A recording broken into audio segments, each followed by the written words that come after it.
Oke, halo semuanya, jumpa lagi dengan saya Yolia Agnesia. Kali ini kita lanjutkan topik mata kuliah Matematika Dasar untuk Biologi pada minggu ke-10, aplikasi turunan pada bidang biologi. Jadi pada materi sebelumnya kita udah bahas apa itu turunan gitu ya, kemudian bagaimana menentukan turunan fungsi aljabar.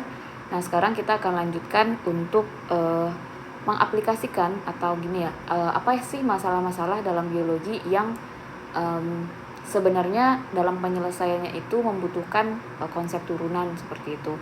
Mungkin nggak semua masalah saya tampilkan ya, mungkin hanya secuil saja gitu. Jadi nanti tugasnya itu adalah mahasiswa semua itu mencari atau mengeksplor lagi apa-apa saja masalah pada bidang biologi yang sebenarnya penyelesaiannya itu menggunakan aturan turun atau turunan gitu. Oke, pertama itu kasus pertama saya mengambil itu mengenai laju pertumbuhan bakteri ya. Misal di sini kita misalkan aja, kita nggak tahu apakah ini real dia itu memang seperti ini fungsinya, we don't know ya. Nah misal pada suatu kultur bakteri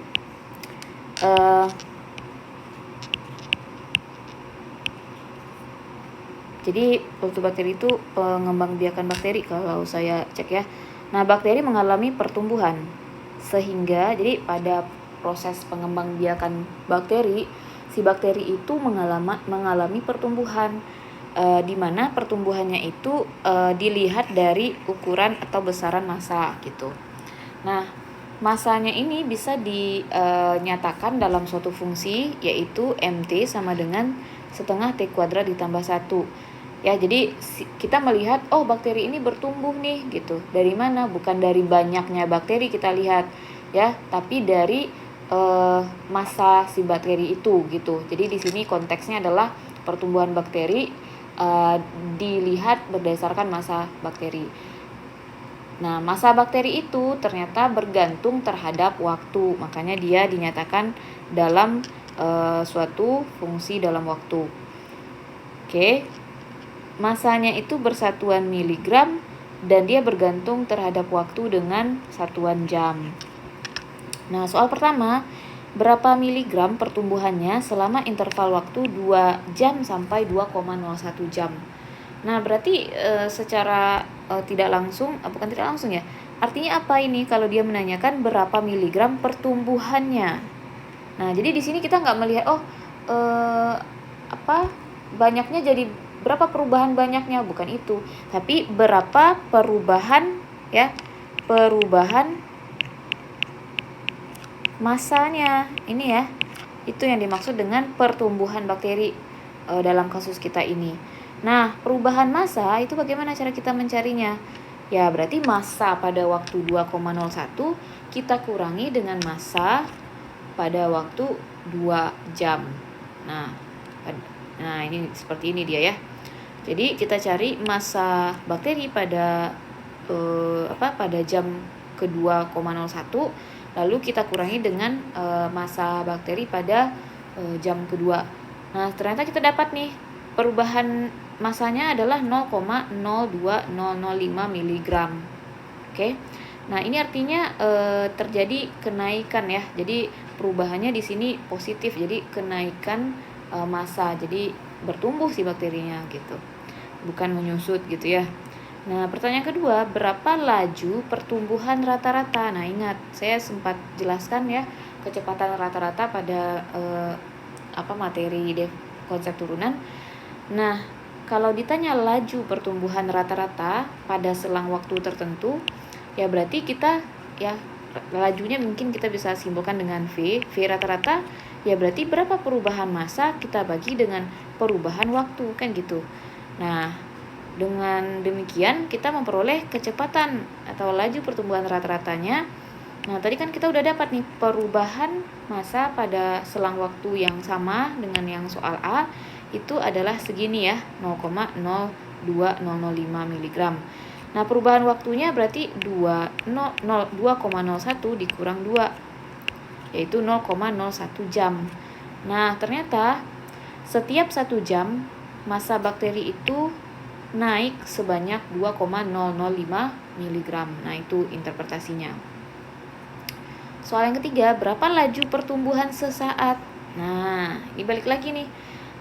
Kalau dia menanyakan, jadi berapa pada pada jam kedua itu berapa pertumbuhannya, dia naiknya berapa gitu kan.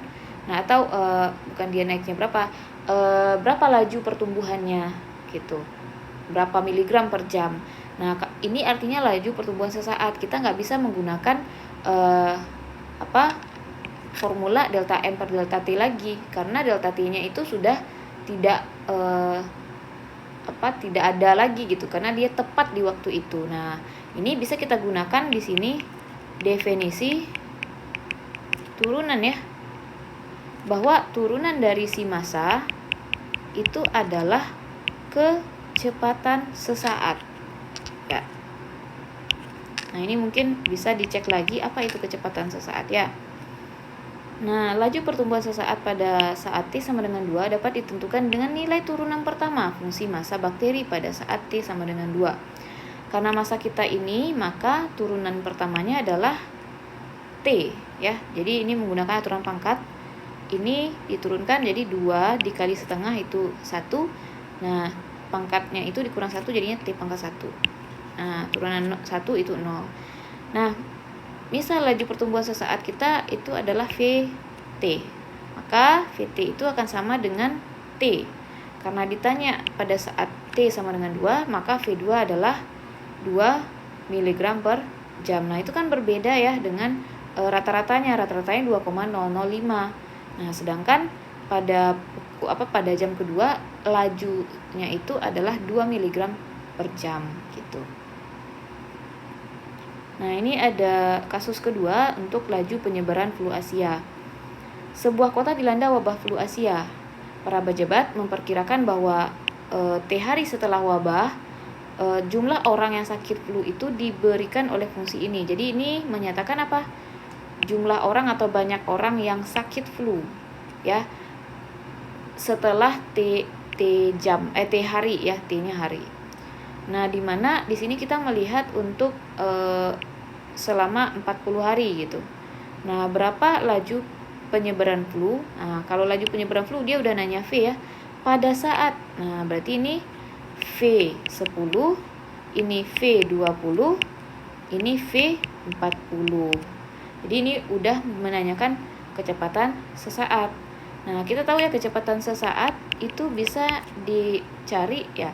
Kecepatan penyebaran. Nah, banyak penyebaran itu kan dinyatakan oleh P ya. Berarti kita bisa saja mencarinya menggunakan perubahan banyak orang yang sakit flu terhadap waktu, atau ini adalah bisa kita tulis juga sebagai DP terhadap T. Jadi perubahan P terhadap waktu gitu.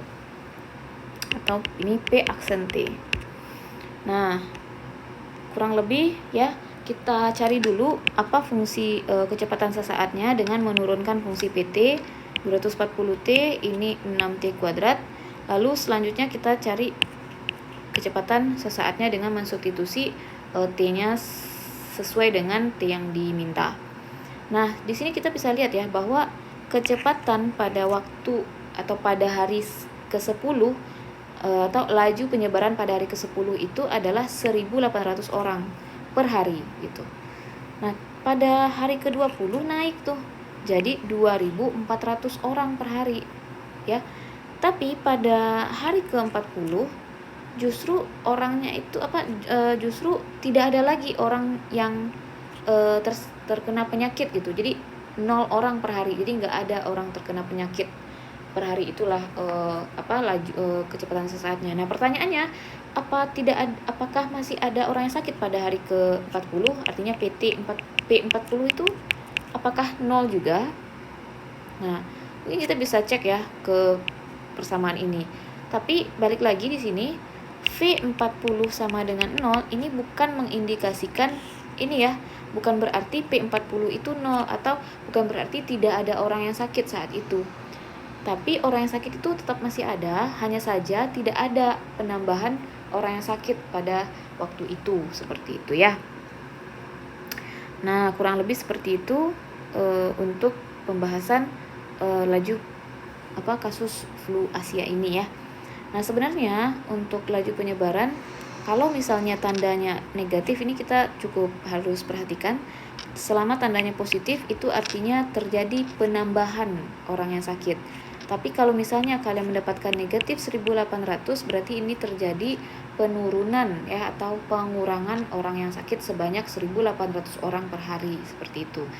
Jadi di sini laju penyebarannya itu sebenarnya adalah kecepatan yang kita cari. Ini bukan laju tapi kecepatan sebenarnya ya. Gitu. Oke, untuk mungkin ya untuk analisis lebih dalam lagi, kita bisa bayangkan ini sebuah fungsi gitu ya. Jadi ini adalah fungsi PT. Nah, mungkin ini analisisnya lebih jauh lagi ya. Saya nggak jelaskan terlalu dalam di sini. Jadi untuk VT itu kita bisa cek dari kemiringan garis singgung si grafik. Nah, untuk grafiknya yang naik seperti ini, berarti garis singgungnya kan ke arah kanan ya. Nah, maka ini VT-nya besar dari 0. Tapi yang fungsinya turun seperti ini, kan garis singgungnya mengarah ke kiri ya. Berarti ini VT-nya itu kurang dari 0. Ya. Nah, ini silakan cek lagi di buku ya. Nah, ini kan naik nih, garis singgungnya tentu saja mengarah ke kanan ya.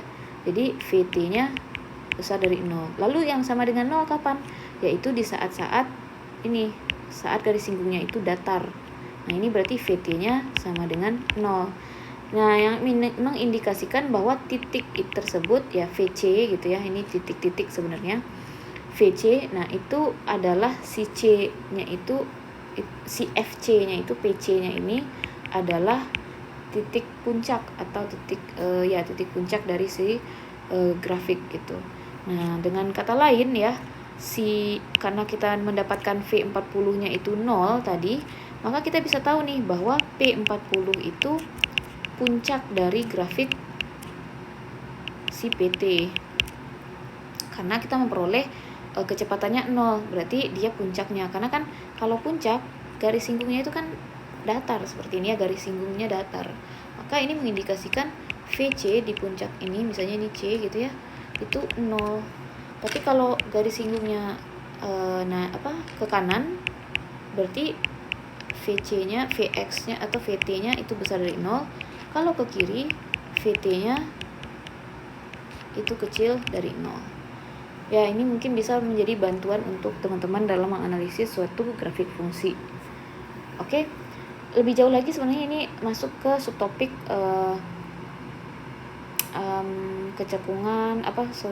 kemonotonan fungsi ya, dan aplikasinya pada kasus-kasus.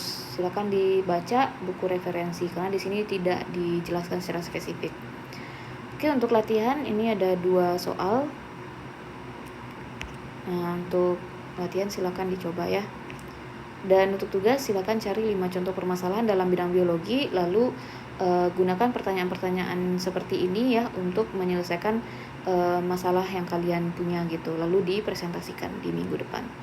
Oke, terima kasih atas perhatiannya. Sampai jumpa di video selanjutnya.